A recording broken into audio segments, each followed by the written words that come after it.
बिस्मिल्लाहिर्रहमानिर्रहीम। अस्सलाम वालेकुम। मैं शजीउल्लाह फरासत। आप देख रहे हैं नेशनल और इंटरनेशनल न्यूज पर मुश्तमिल 4 टीवी का खुसूसी खबरनामा दुनिया भर से, यानी खबरें आपकी नजर से। सबसे पहले हेडलाइंस। अफगानिस्तान के कंधार में फौजी अड्डे पर एक और खुदकुश हमला, 43 सिपाही हलाक, तालिबान ने जिम्मेदारी कबूल की।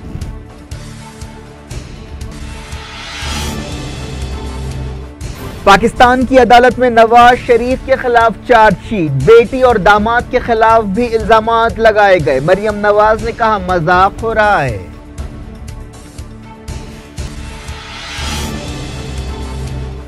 अमेरिका न्यूक्लियर डील के मसले पर अलग थलग पड़ गया। सिक्योरिटी काउंसिल के अरकान ने निकी हैली को ईरान मसला उठाने से रोक दिया।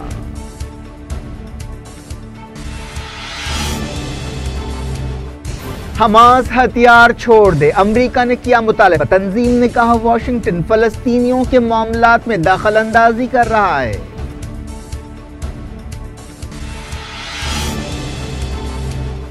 स्पेन की हुकूमत कैटलोनिया की खुद मुख्तारी खत्म कर देगी, मकामी लीडर ने दी आजादी के ऐलान की धमकी।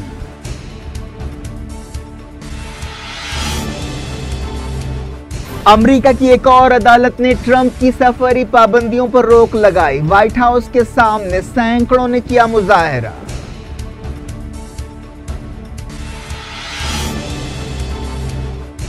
सैंतीस साल जेसन आर्डन बनी न्यूजीलैंड की सबसे कम उम्र वजीर आजम।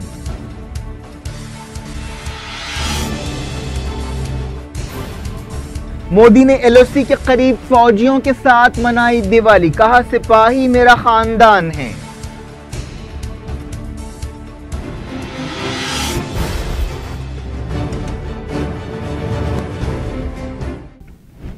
हेडलाइंस आपने देखी। खबरों की तफसील की तरफ आपको लिए चलते हैं। यूनाइटेड नेशंस में अमेरिका की सफीर निकी हैली ने सिक्योरिटी काउंसिल में ईरान के खिलाफ केस बनाकर पेश करने की कोशिश की, लेकिन उन्हें नाकामी का सामना करना पड़ा। सिक्योरिटी काउंसिल की एक मीटिंग में दूसरे मुल्कों ने उनकी हौसला अफजाई नहीं की और इस बात पर जोर दिया कि इस मीटिंग को इसराइल फलस्तीन से जुड़े मसाइल तक महदूद रखा जाए। मिडल ईस्ट की सूरत हाल पर गौर के लिए मीटिंग के दौरान निकी हैली ने कहा कि ईरान के खिलाफ सदर डोनाल्ड ट्रंप की पॉलिसी की तायीद की जाए, लेकिन वो किसी की भी हिमायत हासिल करने में नाकाम रही। निकी हैली ने कहा कि सिक्योरिटी काउंसिल ईरान के न्यूक्लियर प्रोग्राम को नजरअंदाज करते हुए खतरनाक तंग नजर रवैया इख्तियार कर रहा है और सिक्योरिटी काउंसिल के पास अब मौका है कि वो अपनी पॉलिसी को बदले।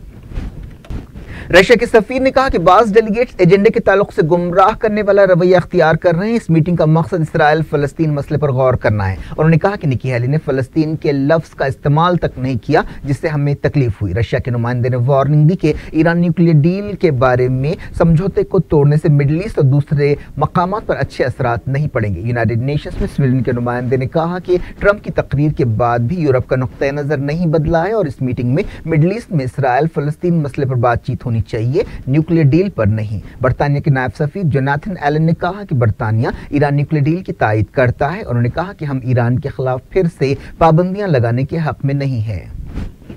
ईरान के सफीर गुलाम नबी खुसरो ने निकी हैली पर जवाबी वार करते हुए कहा कि उन्होंने मिडल ईस्ट के हालात की जड़ों के ताल्लुक से गलत दलीलें दी हैं। उन्होंने कहा कि मिडल ईस्ट के मसाइल की जड़ फलस्तीनी जमीनों पर इसराइल का कब्जा है। खुसरो ने कहा कि ईरान के ताल्लुक से अमेरिका की नई पॉलिसी की वजह से खित्ते के बहरानों को हल करने की कोशिशें मुतासिर होंगी। फ्रांस ने ईरान न्यूक्लियर डील का जिक्र नहीं किया, लेकिन इसराइल फलस्तीन मामले को नजरअंदाज करने के खिलाफ खबरदार किया। जापान के नुमाइंदे ने यह बात दोहराई कि टोक्यो ईरान डील की तायीद करता रहेगा और तमाम फरीकों को इस समझौते पर अमल करना चाहिए। यूनाइटेड नेशंस में फलस्तीन के नुमाइंदे रियाज मंसूर ने कहा कि सिक्योरिटी काउंसिल इसराइल को काबू में करने में नाकाम रही और वो इसराइल के सामने बिल्कुल मफलूज होकर रह गई है। सिक्योरिटी काउंसिल की मीटिंग से खिताब करते हुए रियाज मंसूर ने कहा कि तमाम मुश्किलों के बावजूद हम 1967 की सरहदों के मुताबिक एक आज़ाद फलस्तीनी रियासत बनाने के मुतालबे पर कायम है। ईरान के रेवोल्यूशनरी गार्ड्स ने डोनाल्ड ट्रंप की पॉलिसियों को मुस्तरद कर दिया और कहा कि ईरान अपने मिसाइल प्रोग्राम की रफ्तार और बढ़ाएगा और दुश्मन के खतरों के मद्देनजर खित्ते में अपना रोल अदा करता रहेगा। रेवोल्यूशनरी गार्ड्स ने एक बयान जारी करते हुए कहा कि इस्तेमारी निज़ाम और सहयूनी नेटवर्क के आगे ईरान कभी नहीं झुकेगा। अफगानिस्तान के कंधार सूबे में एक फौजी अड्डे पर खुदकुश हमला हुआ, जिसके नतीजे में 43 सिपाही मारे गए और 24 से ज्यादा जख्मी हुए। मीडिया की खबरों में कहा गया कि खुदकुश बम्बरदारों ने मेवान जिले में यह हमला किया। इस हमले के बाद सिक्योरिटी फोर्सेस ने इलाके को घेर लिया और सर्च ऑपरेशन शुरू किया। जख्मियों को करीबी हॉस्पिटल पहुंचाया गया, जहां कई की हालत नाजुक बताई गई है। ओहदेदारों को डर है कि मरने वालों की तादाद और ज्यादा हो सकती है। अफगान सिक्योरिटी फोर्सेस ने बताया कि दहशतगर्दों ने पहले बारूद से भरी गाड़ी को धमाके से उड़ा दिया, जिसके बाद उन्होंने मिलिट्री बेस पर फायरिंग शुरू कर दी। अफगान ओहदेदारों ने बताया कि कम से कम 2 खुदकुश बम्बरदारों ने कार धमाकों के जरिए ये कार्रवाई की। इस हमले के बाद कई घंटों तक लड़ाई होती रही। इस दौरान बताया गया कि बम धमाकों के बाद मिलिटेंट्स ने सिक्योरिटी फोर्सेस पर फायरिंग की। ओहदेदारों ने कहा कि फायरिंग के तबादले में कम से कम 10 तालिबान हलाक हुए। अफगान फोर्सेस पर हालिया अरसे में तालिबान और दूसरे ग्रुपों के हमलों में इजाफा हुआ है। इस दौरान बलख सूबे में तालिबान ने एक हमला करते हुए 6 पुलिस वालों को हलाक कर दिया। हाल ही में अफगानिस्तान की सिक्योरिटी फोर्सेस पर हमलों में 80 लोग हलाक हुए थे, जिनमें ज्यादातर पुलिस वाले थे। इस दौरान खबर है कि अफगानिस्तान की इत्तेहादी फोर्सेस ने हवाई हमले करते हुए दहशतगर्दों को निशाना बनाया, जिसमें 10 मिलिटेंट्स मारे गए। तालिबान ने फौजी अड्डे पर हमले की जिम्मेदारी कबूल की। इस हफ्ते इस तरह का यह तीसरा हमला है। हमास ने फलस्तीन के मामलात में खुली दखल अंदाजी के लिए अमेरिका पर सख्त तनकीद की है। वाशिंगटन ने कहा था कि फलस्तीनियों के इत्तेहाद के समझौते के तहत हमास को हथियार छोड़ देना चाहिए, जिसके बाद हमास ने एक बयान जारी करते हुए ये बात कही। अमेरिका के सदर डोनाल्ड ट्रंप के खुसूसी नुमाइंदे जैसन ग्रीनब्लैक ने कहा कि फलस्तीन की हुकूमत को और बातों के अलावा इसराइल को तस्लीम करना चाहिए और हमास को हथियार छोड़ने चाहिए। इस बयान के बाद हमास के अहदेदार बासित नईम ने कहा कि अमेरिकी हुकूमत दखल अंदाजी कर रही है और कहा कि हमारे लोगों को अपनी मर्जी से हुकूमत बनाने का हक हासिल है। नईम ने कहा कि अमेरिकी नुमाइंदे इसराइल की हुकूमत के दबाव में आ गए हैं और उन्होंने कहा कि यह बयान दबाव में जारी किया गया और यह वही बात है जो पिछले कुछ दिनों से नेतन्याहू कह रहे हैं। यूरोपीय यूनियन ने इसराइल से कहा कि वो मगरबी किनारे में यहूदी बस्तियों के फैलाव के मंसूबे बंद कर दे और हालिया प्रोजेक्ट्स के बारे में सफाई दे, क्योंकि उसने गैर कानूनी सरगर्मियों का अमल जारी रखा है। यूरोपीय यूनियन की फॉरेन सर्विस ने एक बयान जारी करते हुए खबरदार किया कि यहूदी आबादकारी के मंसूबों से फलस्तीनियों के साथ किसी भी अमन समझौते के इम्कानात खत्म हो जाएंगे। इसराइल में यहूदी आबादकार मगरबी किनारे में अक्सर फलस्तीनियों के खेत उजाड़ देते हैं। ऐसे ही एक वाक़े का वीडियो सामने आया है, जिसमें यहूदी आबादकार फलस्तीनियों की जैतून की फसलें तबाह कर रहे हैं। इसराइल की एक NGO rabies for human rights ने यह वीडियो जारी किया। सऊदी अरब दहशतगर्दी और इंतहापसंदी का मुकाबला करने के लिए हदीसों का इस्तेमाल करेगा। सऊदी अरब की वजारत इत्तलात ने यह बात बताई। शाह सलमान ने एक हुक्म जारी करते हुए कहा कि पैगंबर इस्लाम की ऐसी हदीसों, अफ़आल और अमाल को पेश करते हुए ऐसे रुझानात का मुकाबला किया जाएगा। हाल ही में सऊदी अरब के वज़ीर ख़ारजा आदिल अल जुबैर ने कहा था कि मुल्क में हजारों इंतहापसंद उलेमा को बरतरफ कर दिया गया है। बरतानिया में सऊदी अरब के सफारतखाने की तर्जुमान की हैसियत से एक औरत को मुकर्रर किया गया है। इस सिलसिले में एक शाही हुक्म जारी किया गया। फातिमा बहसान को एक ऐसे वक्त मुकर्रर किया गया जब हाल ही में सऊदी अरब ने औरतों पर से ड्राइविंग की पाबंदी हटाने और इस तरह के कई दूसरे ऐलानात किए हैं। सऊदी अरब के वज़ीर ट्रांसपोर्ट नबील अल अबूदी ने कहा कि मुल्क की पोर्ट्स अथॉरिटी में काम करने के लिए औरतों का खैर मकदम किया जाएगा।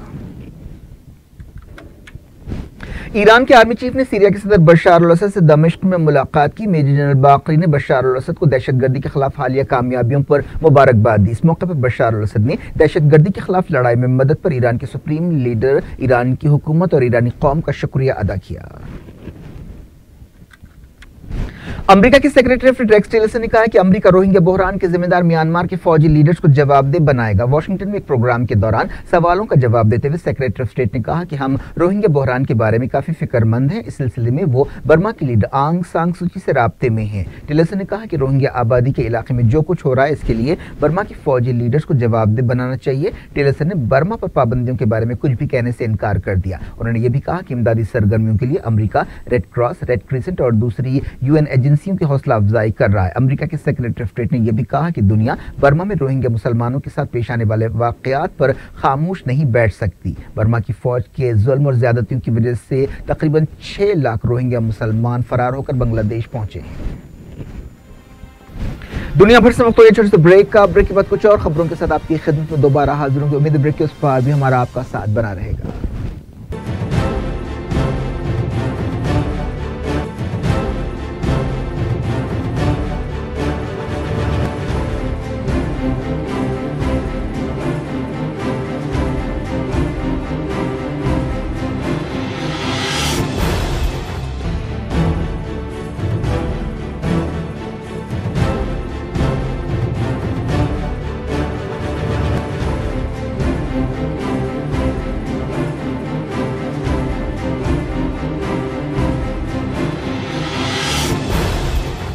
Welcome back. आप देख रहे हैं अपना पसंदीदा खबरनामा दुनिया भर से और मैं हूं शजीउल्लाह फरासत। इस खबरनामे में हम आपके लाते हैं दुनिया के गोशे गोशे से आप की पसंद और दिलचस्पी की खबरें। आगे बढ़ने से पहले हेडलाइंस एक बार फिर।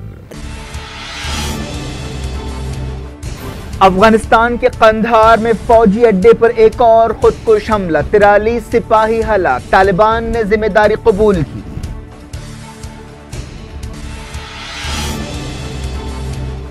पाकिस्तान की अदालत में नवाज शरीफ के खिलाफ चार्जशीट, बेटी और दामाद के खिलाफ भी इल्जामात लगाए गए। मरियम नवाज ने कहा मजाक हो रहा है।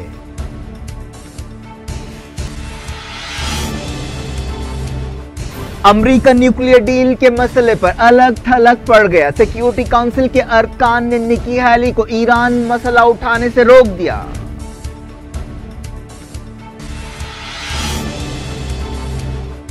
हमास हथियार छोड़ दे, अमेरिका ने किया मुतालबा। तंजीम ने कहा वाशिंगटन फलस्तीनियों के मामलात में दखल अंदाजी कर रहा है।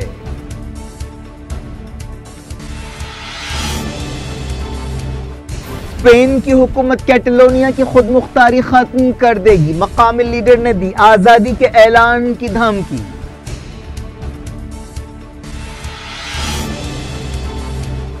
अमेरिका की एक और अदालत ने ट्रंप की सफरी पाबंदियों पर रोक लगाई। व्हाइट हाउस के सामने सैकड़ों ने किया मुजाहरा।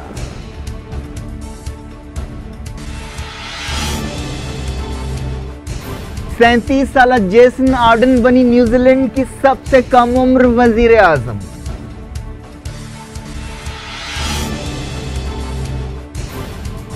मोदी ने एलओसी के करीब फौजियों के साथ मनाई दिवाली, कहा सिपाही मेरा खानदान है।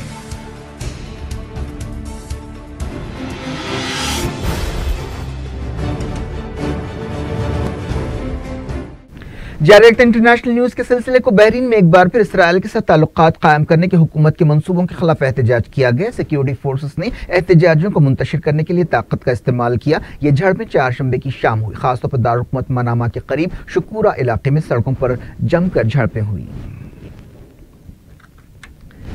कुर्दिस्तान की इलाकाई हुकूमत की वज़ीर ख़ारजा ने कहा कि कुर्दिस्तान कभी भी बगदाद के साथ जंग नहीं चाहता। CNN से बातचीत करते हुए फलाह मुस्तफ़ा बाकर ने इलाकाई हुकूमत और इराक की मरकजी हुकूमत के दरमियान बातचीत की ज़रूरत पर जोर दिया। उन्होंने ये बातें ऐसे वक्त कही जब इराक की फौजों ने कुर्दिस्तान के कई इलाकों का कंट्रोल संभाल लिया है। स्पेन की हुकूमत कैटलोनिया की खुद मुख्तारी खत्म कर देगी। इस मंसूबे पर हफ्ते से अमल होने वाला है। कैटलोनिया में आज़ादी के सवाल पर रेफरेंडम हुआ था, जिसके बाद से मैड्रिड की हुकूमत ने यह फैसला किया। स्पेन की सुप्रीम कोर्ट ने इस रेफरेंडम को गैर कानूनी और गैर दस्तूरी करार दिया है। कैटलोनिया स्पेन के उन 17 इलाकों में शामिल है जिन्हें खुद मुख्तारी हासिल है। कैटलोनिया एक अमीर इलाका है जिसकी अलग जबान और अलग तहजीब है। मशहूर शहर बार्सिलोना भी कैटलोनिया में ही है। कैटलोनिया के लीडर ने धमकी दी है कि अगर स्पेन की मरकजी हुकूमत इलाके की खुद मुख्तारी बर्खास्त करेगी तो वो आज़ादी का ऐलान कर देंगे। कैटलोनिया की मकामी हुकूमत के लीडर ने यह बात बताई। स्पेन की मरकजी हुकूमत ने कैटलोनिया को आज़ादी के इरादे छोड़ने के लिए एक डेडलाइन दी थी जो खत्म हो गई। कैटलोनिया के लीडर कार्ल्स पुigdemont ने अपनी पार्टी के अरकान से खिताब करते हुए कहा कि अगर मैड्रिड की मरकजी हुकूमत इलाके की खुद मुख्तारी खत्म करने का अमल शुरू करती है तो वह आज़ादी का बाकायदा ऐलान कर देंगे। कैटलोनिया में आज़ादी के सवाल पर अक्टूबर की 1 तारीख को रेफरेंडम हुआ था जिसमें 90% से ज्यादा वोटर्स ने आज़ादी के हक में वोट दिया था। स्पेन के वज़ीर आज़म मैरियानो रजोय की सदारत में कैबिनेट की एक मीटिंग हुई जिसमें कैटलोनिया की खुद मुख्तारी छीनने के लिए दस्तूर के आर्टिकल 155 को वापस लेने के बारे में गौर किया गया। न्यूजीलैंड में कम उम्र औरत वजीर आजम बनेंगी। लेबर पार्टी के लीडर जेसिंडा आर्डन को वजीर आजम बनने के लिए जरूरी ताईद मिल गई है। वो एक इत्तेहादी हुकूमत बनाएंगी। सितंबर के इलेक्शंस में न्यूजीलैंड में मिली जुली पार्लियामेंट बनी थी। 37 साल आर्डन न्यूजीलैंड की तीसरी खातून वजीर आजम होंगी। उन्होंने एक तकरीर करते हुए कहा कि न्यूजीलैंड के तमाम लोगों के लिए हुकूमत बनाना उनके लिए इज्जत अफजाई की बात है। उन्होंने कहा कि लेबर पार्टी को हकीकी दोस्त मिले हैं जिनके साथ मिलकर वो हुकूमत बनाएंगी। अमेरिका की रियासत हवाई के बाद एक और रियासत मैरीलैंड की अदालत ने भी अमेरिका के सदर डोनाल्ड ट्रंप को एक और धक्का देते हुए सफरी पाबंदियों के ऑर्डर को रोक दिया है। अदालत के जज ने कहा कि सफरी पाबंदी अमेरिका की दस्तूर की खिलाफ वर्जी है। इस पाबंदी पर हफ्ते से अमल होने वाला था। मैरीलैंड की फेडरल कोर्ट के जज ने सफरी पाबंदी के ऑर्डर को रोकने का हुक्म जारी करते हुए कहा कि पाबंदी का मकसद मुसलमानों को निशाना बनाना है जो अमेरिकी दस्तूर के खिलाफ है। अदालत ने कहा कि इमिग्रेशन कानून सदर को सफरी पाबंदियां लगाने का इख्तियार नहीं देता। इस दौरान व्हाइट हाउस के सामने सैकड़ों मुसलमानों और दूसरों ने डोनाल्ड ट्रंप की तरफ से बाज मुल्कों के लोगों के सफर पर पाबंदियों के खिलाफ एहतजाज किया। एहतजाजियों ने ट्रंप होटल तक मार्च निकाला। कनाडा के सूबे क्यूबेक में अवामी मकामात खासतौर पर सरकारी खदमात हासिल करने के दौरान औरतों की नकाब पहनने पर पाबंदी लगा दी गई। क्यूबेक की नेशनल असेंबली में अपोजिशन की मुखालिफत के बावजूद अवामी मकामात और सरकारी खदमात के हुसूल के दौरान नकाब पहनने पर पाबंदी का बिल मंजूर कर लिया गया। इस बिल के तहत औरतों को अवामी मकामात पर चेहरा ढांकने की इजाज़त नहीं रहेगी। इस कानून के दायरे में म्यूनसिपल और पब्लिक ट्रांसपोर्ट सर्विसेज को भी शामिल किया गया है। इसका मतलब यह है कि अवामी ट्रांसपोर्ट की खिदमत यानी बस और ट्रेन में औरतें नकाब नहीं पहन सकेंगी। जो औरतें बुर्का और नकाब पहनेंगी उन्हें सरकारी खिदमत हासिल करने के दौरान अपना चेहरा खुला रखना पड़ेगा। क्यूबेक की असेंबली में यह बिल 51 के मुकाबले 66 वोटों से मंजूर किया गया। इलाकाई लिबरल पार्टी ने 2014 में इस बिल की तजवीज़ पेश की थी। सरकारी हॉस्पिटल्स में काम करने वाले doctors, nurses, police मुलाजिमीन, bus drivers को अपना चेहरा छुपाने की इजाज़त नहीं होगी। इस कानून में कहीं भी इस्लाम का जिक्र नहीं किया गया। अमेरिका की कैलिफोर्निया रियासत में जंगल की आग की वजह से हलाक होने वालों की तादाद 42 हो गई है। फॉरेस्ट डिपार्टमेंट ने यह बात बताई। ये आग 9 अक्टूबर को भड़की थी, जिसके बाद मुसलसल बढ़ती गई, लेकिन कहा गया कि बड़ी हद तक आग पर काबू पाया गया है। तकरीबन 10,000 फायर फाइटर्स अब भी 13 जगहों पर आग बुझाने की कोशिशों में मसरूफ हैं। फॉरेस्ट डिपार्टमेंट के बयान में कहा गया कि 700 घर और इमारतें तबाह हुई हैं और ये कैलिफोर्निया की तारीख की सबसे भयानक आग है।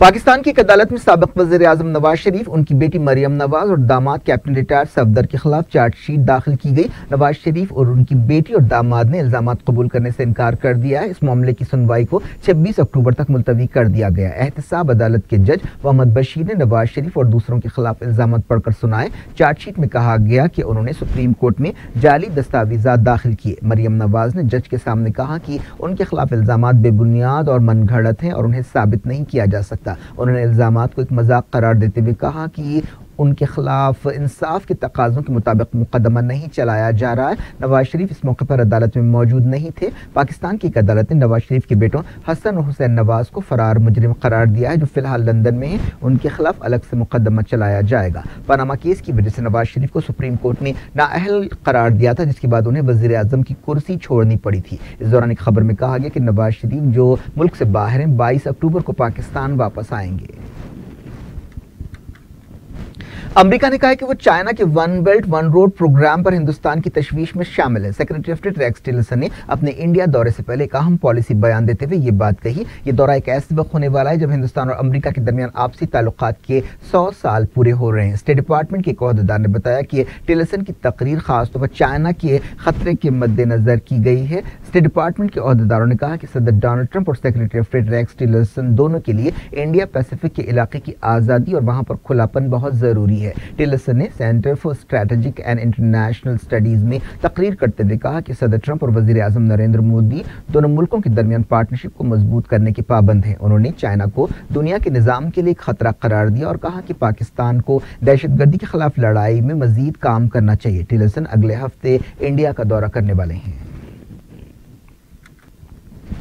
वज़ीर आज़म नरेंद्र मोदी ने हिंदुस्तानी फौज और बीएसएफ जवानों के साथ एलओसी के करीब दिवाली मनाई। मोदी ने फौजी जवानों के साथ दिवाली की मुबारकबाद और मिठाइयों का तबादला किया। एलओसी के करीब गुरदेस वादी में जवानों से खिताब करते हुए वज़ीर आज़म ने कहा कि तमाम लोगों के साथ वो भी ख्वाहिश रखते हैं कि वो अपने ख़ानदान के साथ दिवाली मनाएं, इसीलिए उन्होंने जवानों के साथ दिवाली मनाई क्योंकि वो उन्हें अपना ख़ानदान समझते हैं। ये मुसलसल चौथी दिवाली है जो वज़ीर आज़म ने सरहद पर जवानों के साथ मनाई है। उन्होंने कहा कि जब वो सिपाहियों के साथ वक्त गुजारते हैं तो उन्हें ताकत मिलती है। उन्होंने मुश्किल हालात में कुर्बानियों के लिए जवानों की तारीफ की। ये बताए जाने पर कि जवान बाकायदगी से योगा करते हैं, मोदी ने कहा कि इससे उनकी सलाहियतें बढ़ेंगी और उन्हें सुकून मिलेगा।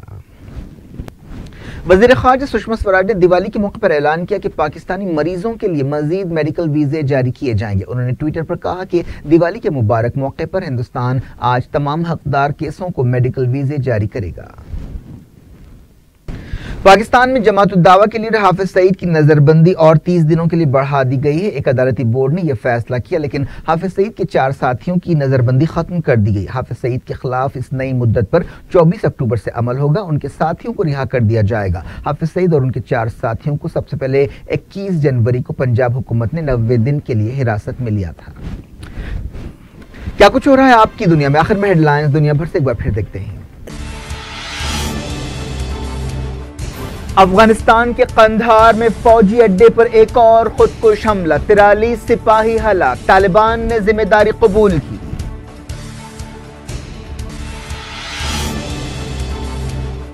पाकिस्तान की अदालत में नवाज शरीफ के खिलाफ चार्जशीट, बेटी और दामाद के खिलाफ भी इल्जामात लगाए गए। मरियम नवाज ने कहा मजाक हो रहा है।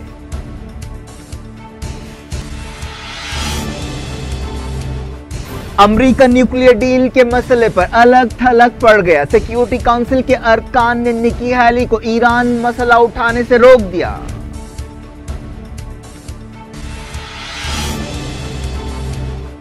हमास हथियार छोड़ दे, अमेरिका ने किया मुतालबा। तंजीम ने कहा वाशिंगटन फलस्तीनियों के मामलात में दखल अंदाजी कर रहा है।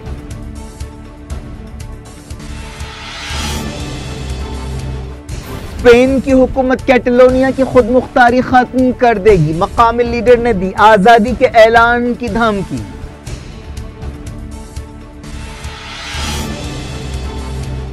अमेरिका की एक और अदालत ने ट्रंप की सफरी पाबंदियों पर रोक लगाई। व्हाइट हाउस के सामने सैकड़ों ने किया मुजाहरा।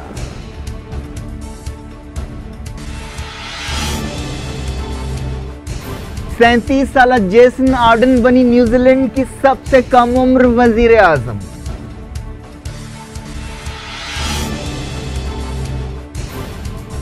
मोदी ने एलओसी के करीब फौजियों के साथ मनाई दिवाली, कहा सिपाही मेरा खानदान है।